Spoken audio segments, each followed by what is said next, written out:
karya Mas Alvin yang paling favorit sampai sekarang ini? Saya tetap Tenggelamnya Kapal Van de Wijk-nya Hamka.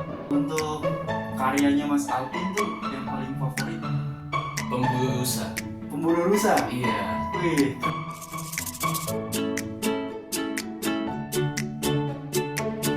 Assalamualaikum warahmatullahi wabarakatuh. Selamat siang. Di sini saya ingin membahas mengenai karya-karya sastra. Dan di sini sudah ada narasumber kita, namanya Mas Alvin. Iya. Halo semua. Mas Alvin. Iya. Sebelum kita masuk ke pembahasan nih, kemarin kan Mas Alvin pernah ikut podcast tuh. Iya. Nah, itu podcastnya tuh membahas tentang apa sih? Jadi itu podcast yang kita bikin itu kita membahas keluh kesah sebagai anak UI. Keluh kesah sebagai anak UI. Semester pertama kan banyak culture shock di sana. Kita tuh dari tadinya SMA atau SMK mungkin, terus lanjut ke perguruan tinggi itu kan kayak banyak culture shocknya, kayak jadwalnya yang tiba-tiba Deadline-nya cepet, jadwalnya yang nggak jelas, dosennya yang nggak jelas mungkin. Gitu. Ya, jadi banyak, kita selama 40 menit ngomongin itu. Selama 40 menit? Iya. Oh, ini cuma 10 menit, Mas. Wah, iya. Oh, jadi gitu kemarin podcastnya. Iya, itu bagian dari UAS kita, pengantar produksi media. Tugasnya Mas Raditya Dika. Mas Raditya Dika. Wah, artis itu ya? Iya. Keren banget Mas Alvin emang nih. Mas Alvin ini teman SMP saya. Dia dulu suka banget bikin puisi, bikin novel. Jadi saya ngundang dia, nggak salah sih. Hebat banget dia nulis puisi. Kalau nggak salah Mas Alvin tuh pernah ikut lomba ya waktu SMP pernah, ya? waktu SMP tuh namanya FLS 2N apa kalau nggak salah. Itu tingkat apa tuh Mas kalau? Tingkat kota waktu itu aku. Tingkat kota. Tingkat kota. Kalau boleh tahu itu Mas Alvin ikut lombanya itu judul karyanya apa ya? Namanya kalau nggak salah tuh Budak Pribumi dia. Budak Pribumi. Iya. Wih. Itu motivasi Mas Alvin bisa bikin puisi itu tuh gimana sih?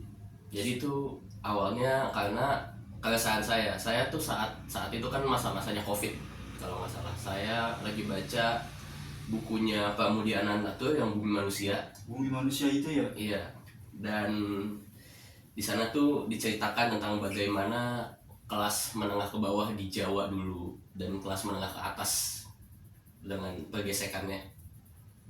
Lalu saya terinspirasi membuat puisi itu dan saya kirimkan sebagai perwakilan sekolah SMP saya waktu itu. Kayak saya disuruh sama kesiswaan kayak, kamu bikin puisi ya? Iya, oke. Oh, seperti itu.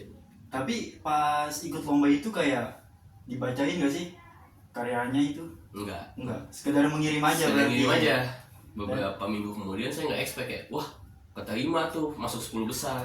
Oh, setelah 10 besar itu apa diseleksi lagi atau ada? Ada seleksinya lagi, tapi sayangnya saya nggak lolos seleksi. Sayangnya nggak lolos. Seperti itu. Hebat banget Mas Alvin bisa lolos di lomba itu. Patut dicontoh nih narasumber. Orang kayak gini hebat banget Mas Alvin. Harusnya dia masuk sastra Indonesia, bukan saya. Aduh. Oke, kita masuk ke pembahasan nih. Mas Alvin tuh awal mula suka bikin karya sastra tuh dari umur berapa sih Mas? Dari SMP, karena pas SMP tuh banyak waktu kosong, jadi aku suka mulai baca novel gitu, karena ibu tuh punya banyak koleksi novel. Koleksi novel tuh? Jadi ibu tuh punya bukunya Hamka, itu yang Tenggelamnya Kapal Van de Wijk, terus ada juga Tetralogi Buru yang punyanya Pramudia Ananta. Karena yang ada 4 itu ada Bumi Manusia, Anak Semua Bangsa, terus masih banyak ya berarti ya? lah, ya itu Novel-novel klasik gitu lah ya, emang suka saya sastra klasik. Sukanya sastra klasik. Keren banget Mas Alvin. Seleranya kan kalau generasi sekarang orang lebih suka sastra modern ya, karena membawaannya lebih menarik dan ceritanya itu lebih gampang dicerna dibanding bahasa-bahasa yang dulu ya, sastra klasik dulu. Apalagi sastra klasik dulu tuh lebih ke arah politik gitu nggak sih? Iya, lebih kental Lebih kental dengan politiknya kan. sosial politik saat itu. Karena mencerminkan pada zaman-zaman dulu tuh kayak gimana. Mm-mm. Banyak angkatan-angkatannya juga kan. Mm-mm.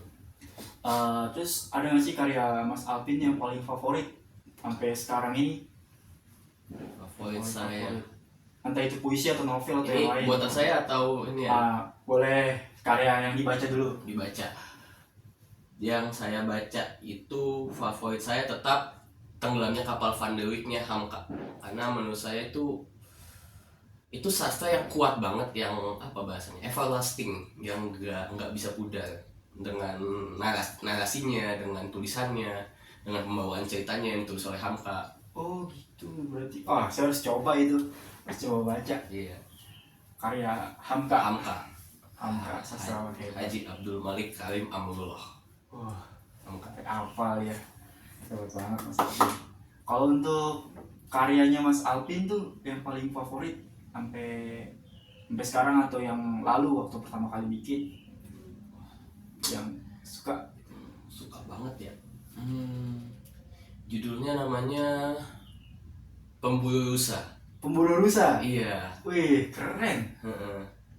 Itu ceritanya tentang pemburu rusa di musim dingin yang saat itu kelaparan dan bagaimana cara mereka bertahan di musim dingin itu.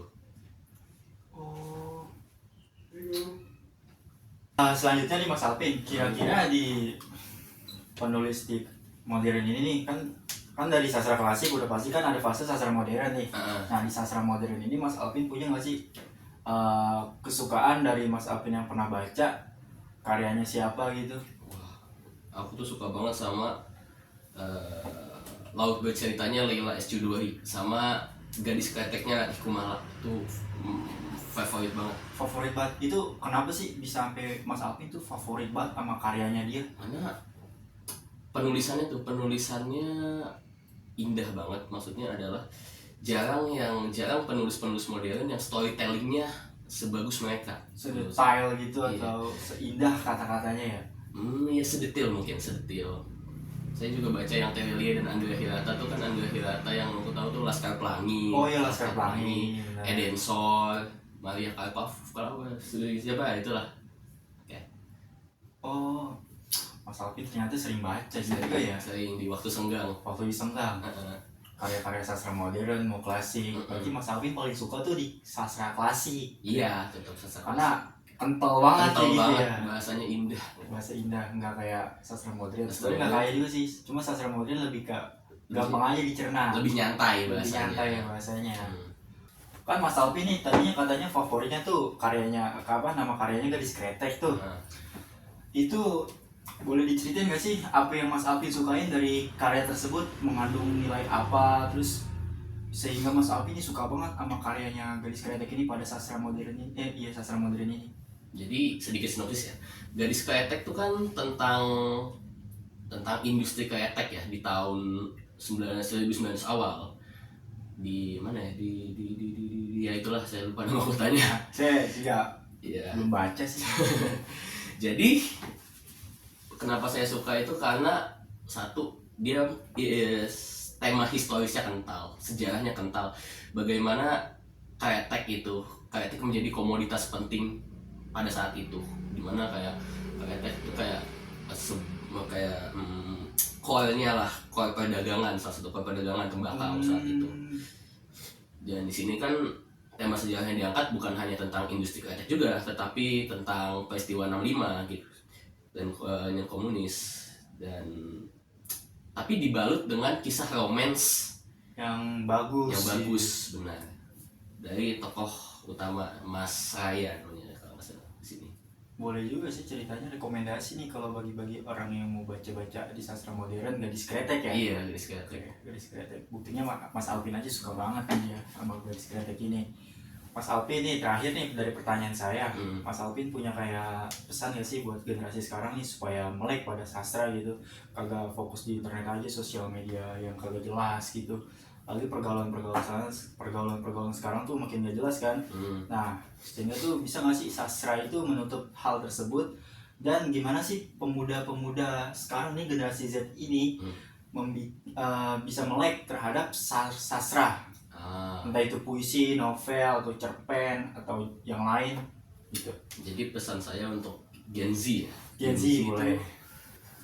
Mulailah baca sastra, mulai nggak usah dari yang sastra klasik, mulai dari sastra modern yang santai gitu, misalnya kayak Andrea Hirata, Terelie, ya dengan bahasa mereka yang mudah dipahamin. Lalu abis itu kalian bisa lanjut ke bahas sastra klasik yang lebih berat bahasanya. Niscaya tuh kalian bisa dapetin moral, pesan moral dari karya-karya itu benar, yang bisa menjadi patokan kalian mungkin. Menurut saya sastra itu indah banget. Saya setuju banget sama Mas Alvin, sastra itu indah dan kalian tidak boleh melewatkan keindahan sastra itu selagi kalian masih muda. Benar. Bisa orang tua aja suka sastra kan? Suka banget. Ibu saya suka sastra, suka baca. Nah, seperti kata orang juga kan, kayak membaca sama dengan jendela dunia. Kalian bisa tahu.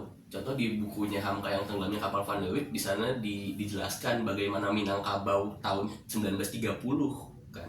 Kayak beda banget kalau dilihat Minangkabau sekarang, Minangkabau, Makassar.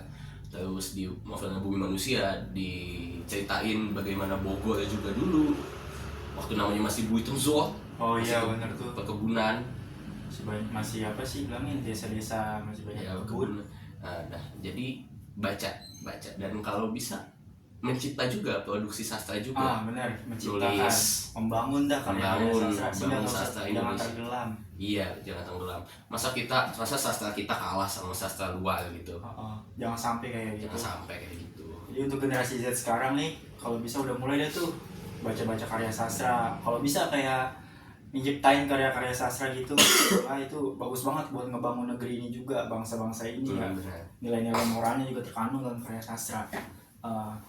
Oke, sekian Mas Alvin pertanyaan dari saya. Terima kasih banget nih udah bisa datang di podcast saya ini. Terima kasih Mas Alvin. Udah ngeluangin waktunya. Saya Ujaipa pamit undur diri. Wassalamualaikum warahmatullahi wabarakatuh. Waalaikumsalam.